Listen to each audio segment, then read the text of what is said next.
धर्म स्नेही सत श्रद्धालु, यहाँ पर उपस्थित आप सभी भव्यवर पुंडरीक पुण्यात्मा महानुभाव, आचार्य भगवान योगींद्र देव द्वारा विरचित ज्ञानांकुश ग्रंथ की वाचना के अंतर्गत ध्यान के संबंध में सरल सहज बोधगम्य व्याख्याओं को हम देख रहे थे।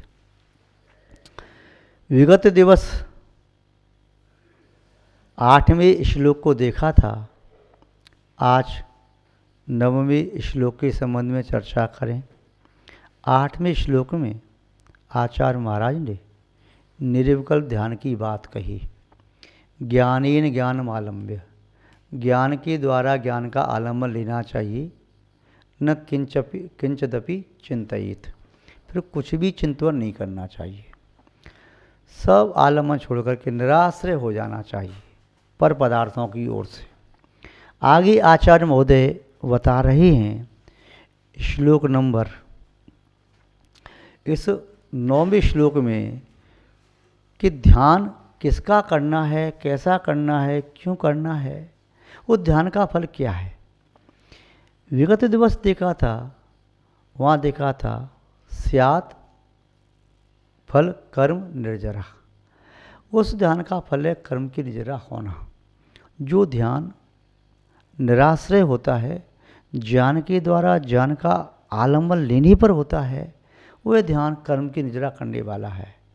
उस ध्यान को कौन कर सकता है, उस संबंध में पात्रों की बात कहते हुए फल का भी संक्षेप में विवरण कर रहे हैं आचार्य महोदय। यहाँ देखते हैं उनके शब्दों को।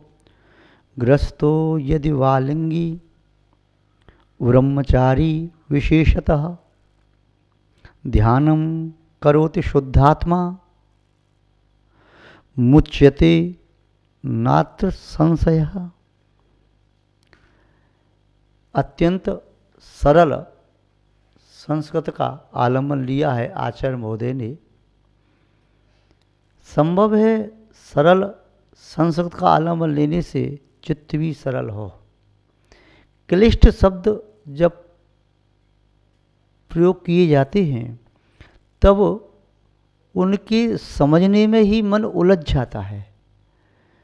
कोई व्यक्ति किसी भी भाषा को यदि सहज रूप में बोलता है तो संभव ये है सुनने वाले के परिणाम भी सहज होते हैं। जिस वातावरण में है उस वातावरण का सहज भाव क्या है। यदि कोई ग्रामीण कृषक अशुद्ध हिंदी बोलता है और सुनने वालों को प्रिय लगती है, यदि वह शुद्ध हिंदी बोलने लगे तो फिर उसे औपचारिकता जो होती है उसे निभाना पड़ता है। सुनने वाले भी उत्तर औपचारिक भाषा में ही देते हैं। गाय चराने वाला ग्वाला वह अपनी हिंदी भाषा को भी इतनी डाउन करके, इतनी भाषा को बिगाड़ करके बोलता है कि उसकी भाषा को पशु समझ लें। जैसे वह शब्द स्पष्ट बोलता नहीं, ये हुए हूँ तो ऐसे करके बोलता है, वे पशु समझ जाते हैं वैसी भाषा को। यदि वह उससे कहे हे प्रिय वानर आप इधर आ जाइए, तो वह उपहास का पात्र बन जाएगा। अहो पुण्यवान गाय माता आओ, तो लोग उसका उपहास करेंगे। ये बात बोलना अनुचित नहीं है, किंतु वातावरण से हट करके बोलना अनुचित हो जाता है। जो व्यक्ति शुद्ध हिंदी बोलने वाले हैं उनके बीच में अशुद्ध हिंदी बोलना उनके लिए असहज होगा, और शुद्ध हिंदी से भी परिमार्जित अलंकार युक्त हिंदी बोलना भी उसके लिए असहज होगा। जो व्यक्ति संस्कृत में ज़्यादा बोलते हैं उनके बीच में संस्कृत बोलना ठीक है, हिंदी या अन्य भाषा असहज होगा। जो अंग्रेजी में अपना वार्तालाप करते हैं तो अंग्रेजी में वार्तालाप करने वाले व्यक्ति सहज अंग्रेजी का प्रयोग करते हैं, असहज का नहीं। जैसे हिंदी में एक शब्द को समझाने के लिए अनेक शब्द होते हैं किसी एक वस्तु अर्थ को समझाने के लिए, ऐसे अंग्रेजी में, संस्कृत में या अन्य अन्य भाषाओं में भी एक से अधिक शब्द हो सकते हैं। किंतु वे शब्द जो साहित्यिक भाषा के शब्द हैं या परिमार्जित शब्द हैं, उनका प्रयोग हमेशा तो नहीं किया जाता। आप अपने जिस माहौल में रहते हो, घर में रहते हो, या आप साधु संग त्यागीव्रती, यदि आपको चाहिए, पानी चाहिए, तो क्या कहेंगे? कमंडल के लिए पानी चाहिए, या उन्हें पानी दे दो। ज़्यादा हुआ चौके में प्रयोग करेंगे तो पानी शब्द न कह करके भाई जल दे दीजिए, जल कह देंगे। किंतु वहाँ पर कोई व्यक्ति वारी, तोय, अम्ब, नीर या अन्य अन्य शब्दों का प्रयोग करे तो वो असहज शब्द कहलाएंगे। यद्यपि वो बोलना अनुचित नहीं है, किंतु प्रचलित लोक व्यवहार में उस माहौल के अनुसार वे शब्द असहज हैं। तो असहज शब्द बोलने और सुनने में जोर ज़्यादा लगाना पड़ता है, और सहज शब्द सुनने में व्यक्ति कहते हैं कि नींद में भी सो रहा हो तो सहज शब्द बोलो तो वह सुन लेता, जाग जाता है। यदि किसी व्यक्ति का नाम, कोई प्यार का नाम बोले तो सोते से जगता है। यदि उसी नाम को कोई श्री और जी लगा करके बड़ी महिमा मंडित करके बोले तो व्यक्ति जगेगा ही नहीं, किसी की स्तुति की जा रही होगी, सोते रहो। ऐसे ही तो सहज शब्द का अर्थ समझने में व्यक्ति को मानसिक एवं आपका वाचनिक या शारीरिक श्रम कम करना पड़ता है। और असहज शब्दों को ग्रहण करके पहले इंद्रियों से ग्रहण किया, फिर मन के द्वारा सोचा इसका ये अर्थ भी हो सकता है, ये अर्थ भी होता है। अरे क्षीर शब्द कहा है तो क्षीर का अर्थ यहाँ पर क्या लेना है, प्रश्न कौन सा चल रहा है, सेंद्र शब्द का अर्थ कौन सा निकालना है, तो उसमें बहुत ज़्यादा लगाना पड़ता है। और जिन शब्दों के साथ अहरनिश व्यापार चल रहा है वो शब्द कर्णगोचर होते ही अर्थ समझ में आ जाता है। जो मुद्रा किसी व्यक्ति के हाथ से बार बार निकलती दिन में सैकड़ों बार, वह मुद्रा हाथ में आते ही आंख बंद करके बता देगा ये अमुक मुद्रा है। जो मुद्रा हाथ में आती नहीं, भारतीय व्यक्ति नोट को जल्दी पहचान लेगा, उसके हाथ में डॉलर या अन्य कोई जो मुद्रा है वह उसके हाथ में दी जाए तो उन्हें पहचान पाएगा क्या है। इसी तरह आचार्य महोदय ने जो संस्कृत की सरल भाषा का प्रयोग किया है वह अर्थ पढ़ते पढ़ते ही हृदयंगम होता है, और फिर चिंतन करने बैठे तो बहुत गहराई में पहुंच सकते हैं। रास्ता सरल हो तो उतरने में और चढ़ने में आसानी होती है, रास्ता कठिन हो तो उतरने में और चढ़ने में कठिनाई होती है। यदि सीढ़ी 1-1 फीट की, 1.5 फीट की सीढ़ी हैं तो उतरने वाले व्यक्ति को बहुत सावधानी का आश्रय लेना होता है, और चढ़ने में भी बहुत सावधानी बरतनी होती है। हो सकता है कहीं ना भी डिस्टर्ब न हो जाए, कहीं मैं गिर न पड़ूं। और यदि सीढ़ी नहीं है, स्लोप है, तो उसी में चढ़ता चला जाएगा। इसी तरह जब अपनी क्षमता से अधिक शब्द आ जाए जो क्लिष्ट हों और चाहे निकृष्ट हों, तो उनको समझने में व्यक्ति को टाइम लगता है और उतनी विशुद्धि नहीं बढ़ पाती। आचार्य महोदय ने देखो यहाँ शब्द का प्रयोग किया, कितने सरल शब्द किए। गृहस्थो यदि वालिंगी ब्रह्मचारी विशेषतः ध्यानम करोति शुद्धात्मा मुच्यते नात्र संशया।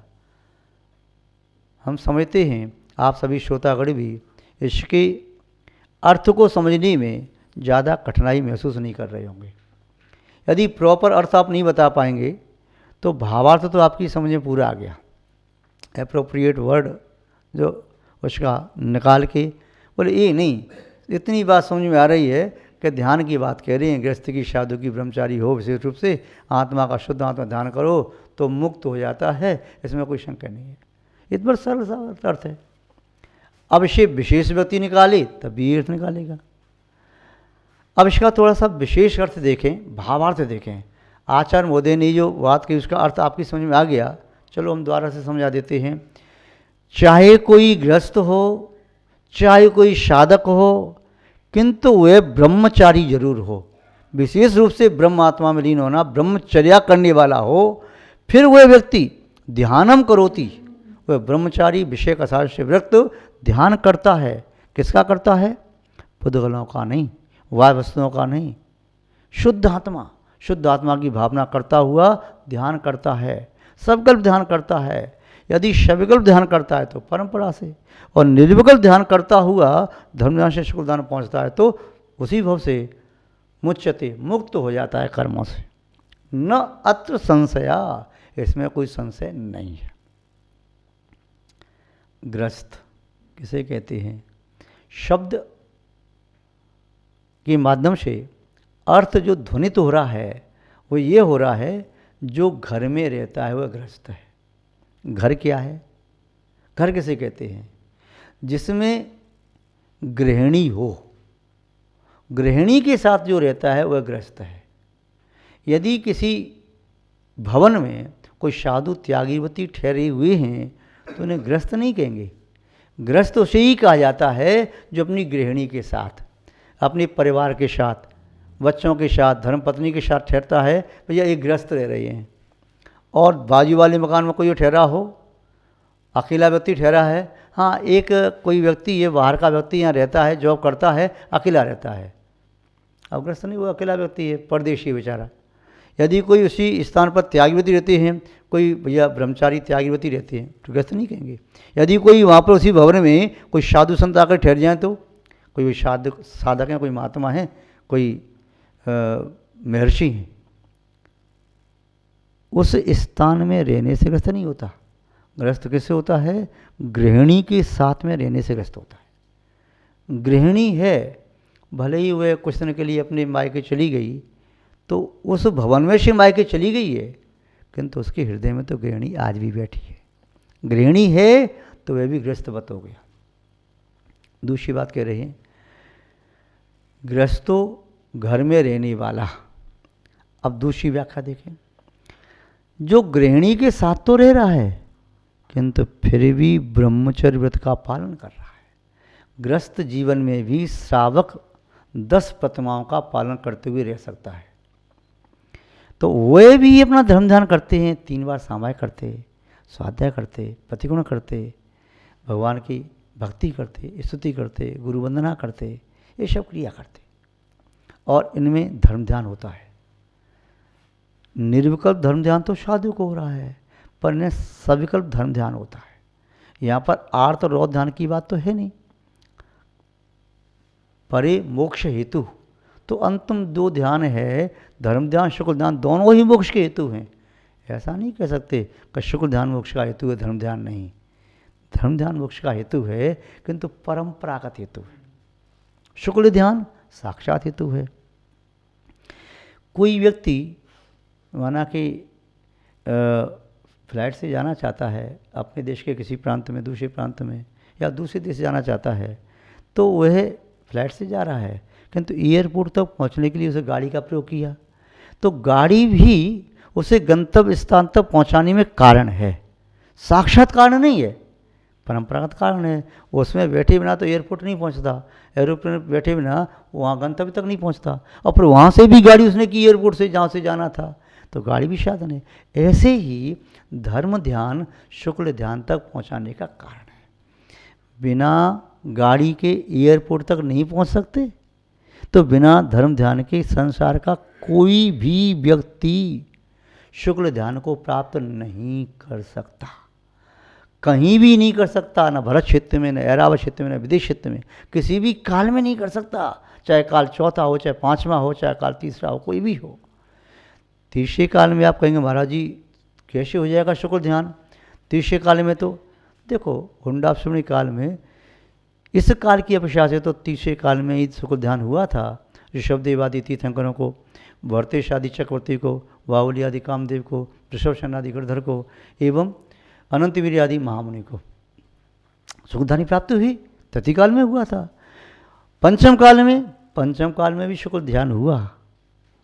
इंद्रभूति गौतम गणधरादि हुए, सुधर्माचार्य जम्बूस्वामी अंतिमरथ केवली, अन्य केवली हुए, उन्हें शुक्ल ध्यान हुआ। और श्रेणी से गिनने वाले मुनि महाराज भी होंगे। पंचम काल में 7 केवलियों का कथन तो आता है कि भगवान महावीर स्वामी के बाद मोक्ष गए, किंतु वे तो छपक श्रेणी वाले थे। उपसम श्रेणी वाले भी तो कुछ हुए होंगे, उपसम श्रेणी पर चढ़ करके उन्होंने शुक्ल ध्यान को प्राप्त किया होगा। तो यहाँ कह रहे हैं धर्म ध्यान मोक्ष का परंपरागत हेतु है। आज्ञा विचय, अपाय विचय, विपाक विचय और संस्थान विचय। वैसे धर्मदान के 10 भेद और भी हैं, वो समय आने पर आपको समझना चाहिए, समय रहेगा तो हम भी बताने का प्रयास करेंगे। तो आज्ञा विचय, जिनेंद्र भगवान की आज्ञा जैसी भी आज्ञा है उसे स्रोधार करना, न केवल स्रोधार है, आत्मधार करना, चित्त में धारण करना, ऐसे भगवान ने कहा है। भगवान ने भगवान का स्वरूप ये बताया है। अब वीतरागता, सर्वता, हितोपदेशता आज्ञा मान लो। अब आप नहीं जानते क्या कहलाती वीतरागता। जिनवाणी का स्वरूप ये बताया है, आप द्वारा कथित, गणधर द्वारा संगीत, मुनि द्वारा लिखित, आप श्रद्धान कर लो। साधुओं का स्वरूप ये बताया है, विषय कसा आरंभ परिग्रह से रहित, ज्ञान ध्यान तप 28 गुण का यथाशक्ति पालन करते हैं, शक्ति अनुसार उत्तर गुणों का पालन करते हैं, अपने संयम को अतिक्रम, प्रतिक्रम, अतिचार, अनाचार आदि दोषों से बचाने का प्रयास करते हैं। लगते हैं अतिक्रम का, प्रतिक्रम, अतिचार दोष लगते हैं, बचाने का प्रयास करते हैं, मोक्ष मार्ग पर बढ़ रहे हैं। जो लक्षण बताया, धर्म का स्वरूप भगवान ने ये बताया है। जो जहाँ जिस पद पर आसीन है उस पद के अनुसार मेरा कर्तव्य बताया है। तो चाहे गृहस्थ हो और चाहे साधक हो, वो ब्रह्मचर्य व्रत का वह निर्दोष पालन कर रहा है, फिर वह शुद्ध आत्मा का ध्यान करता है। ध्यानम करोति शुद्ध आत्मा, शुद्ध आत्मा का ध्यान करने वाला व्यक्ति निस्संदेह मुच्यते, कर्मों के बंधन से मुक्त हो जाता है। न अत्र किंचिदपि संशय, इसमें किंचित भी संशय नहीं है, भगवान की वाणी है। महानुभाव, आज इस श्लोक के अर्थ को संक्षेप में जानने का प्रयास किया, विस्तार से पुनः कभी जानना चाहिए। आज बस इतना ही पर्याप्त समझते हैं। ओम शांति। जय बोले श्री शांतिनाथ भगवान की, परम पूज्य आचार्य गुरुदेव श्री विद्यानंद जी महाराज की, अहिंसा में विश्व धर्म की।